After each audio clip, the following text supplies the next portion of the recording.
Fala, Você não Trajano. acha que ele está passando verniz no Titez? Vai Pode chegar. ser também. Preparando Pode um ser também. vocabulário novo, lá no Rio de Janeiro, que- Flamengo. É que aqui as poucas palavras oficiais, a TV Flamengo, a TV do Flamengo, ainda me pareceram muito próximas ao vocabulário titês usual, né? Falando na terceira pessoa, o Tite, o Adenor, dependendo da situação, é o Tite. Por enquanto, quem assumiu foi o Adenor, pelo que ele falou, o pouco que ele falou. O Adenor que assumiu, o Tite ainda não começou. Ô, Mauro, qual a sua leitura desse negócio? Tem uma história aí que estão esperando que o Landim volte para ele estar na apresentação, volte de férias, parece.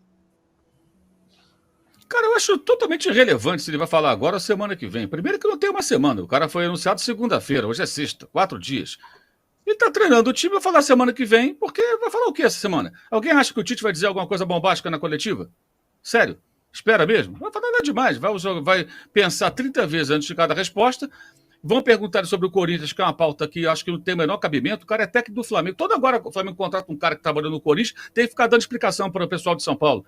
Não tem que falar nada de Corinthians. Corinthians que cuida do Mano Menezes. Por que tem que falar do Corinthians? Porque ele disse não ao Corinthians. Tem que dizer sim ao Corinthians? É obrigado a dizer sim pro Corinthians? Ele, ou o Vitor Pereira, ou sei lá mais quem? Acho que o Corinthians deveria pensar por que o Renato Gaúcho, o Vitor Pereira, ele, esses três não quiseram o Corinthians, quiseram o Flamengo. Deve ser porque o Corinthians vive mergulhado em problemas que vão muito além dos do Flamengo. Os do Flamengo é incompetência na gestão do futebol. O Corinthians tem isso e mais problemas financeiros e impossibilidade de contratar jogadores de um determinado nível, apesar de toda a sua magnitude, clube imenso, porque é mal gerido, né? É mal gerido. Então, acho que, sinceramente, eu não vejo muita importância nisso, não. Eu acho que o importante é que ele coloque o time para jogar. E faça o time jogar quinta-feira contra o Cruzeiro já de uma outra maneira. Os 9 dias entre a chegada dele e a partida de estreia, eu acho que formam um tempo suficiente para que o time seja pelo menos mais organizado. Eu acho que esse é o ponto importante. O resto, coletiva, tem menor expectativa que o Tite fale nada bombástico. Ele nunca fala nada bombástico.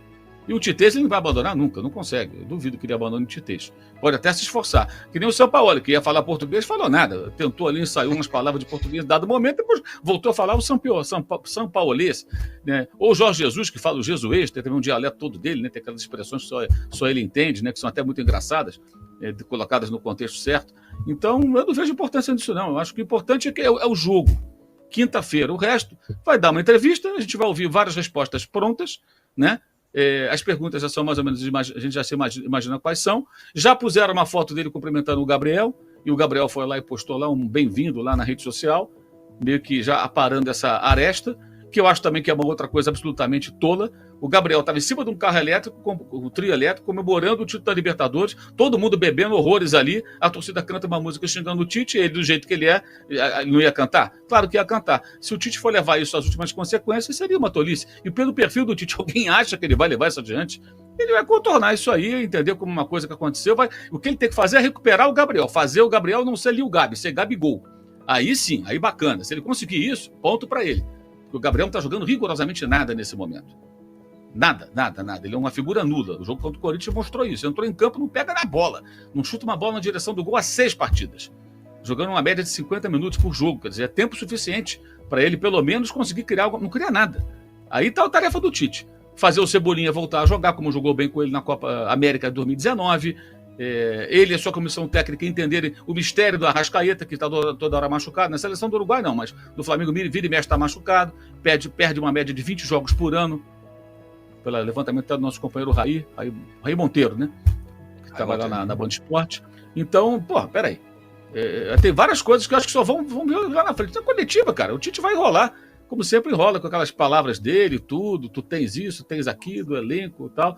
Não vai ser muito diferente do que fala no mundo maravilhoso da Flá TV, não. Vai ser a mesma coisa. Por isso a minha expectativa é o campo. O que ele vai fazer no campo? E o que ele vai explicar depois dos jogos, se não for bem. Porque, repito, 9 dias é tempo suficiente para pelo menos mostrar alguma organização e um progresso. Né? Ele não é o tapa-buraco. Ele não tá. O Mário Jorge estava nessa função, coitado. Não pode esperar nada dele. Ele é o técnico contratado para arrumar o time. E em 9 dias dá para dar uma boa arrumada.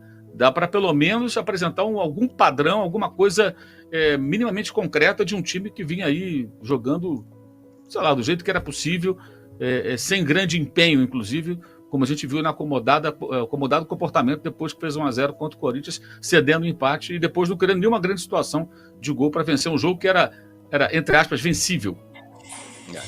Ô, Juca, o Tite é um cara que vai muito bem nas coletivas, o cara se prepara, fala um titês ali, não fala muita coisa, não se compromete e tal.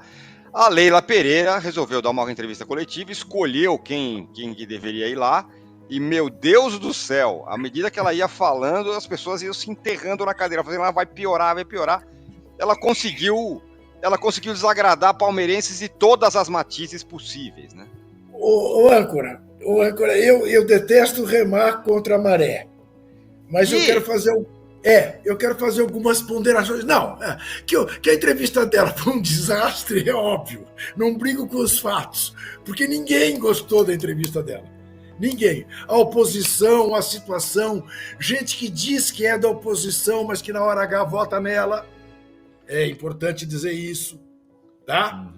É importante, porque é a tal história, nada como vitórias, nada como taças, nada como títulos, né?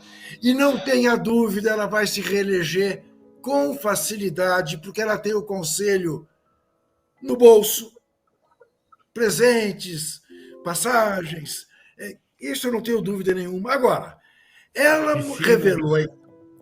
revelou a ignorância dela sobre o palmeirismo, e porque não conhece a história do Palmeiras, não sabe o quanto de complexo de perseguição houve num determinado momento da história do Palmeiras, por causa da Segunda Guerra Mundial, e meteu o pé pelas mãos.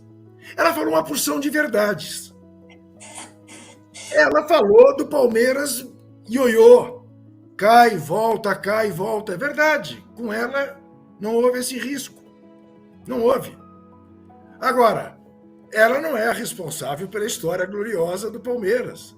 Como alguém já disse, o Paulo Nobre colaborou muito mais do que ela para reerguer o Palmeiras, embora num determinado momento a gestão dele tenha fraquejado.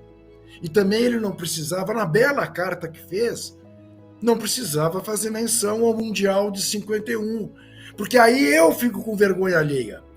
Ele fala da vergonha alheia dele, que diversas vezes ela proporcionou, mas veja, só fala agora que ela deu esse pontapé no balde da maneira como deu. Antes, todas aquelas palhaçadas que ela fez, ridículas, ensinar jogador a bater pênalti, fazer acontecer, receber o Bolsonaro, fazer festa para um fascista, todo mundo ficou quieto. Todo mundo ficou quieto. Agora ela extrapolou. E aí, mas fez referências, aliás, o professor Beluso reconheceu, né?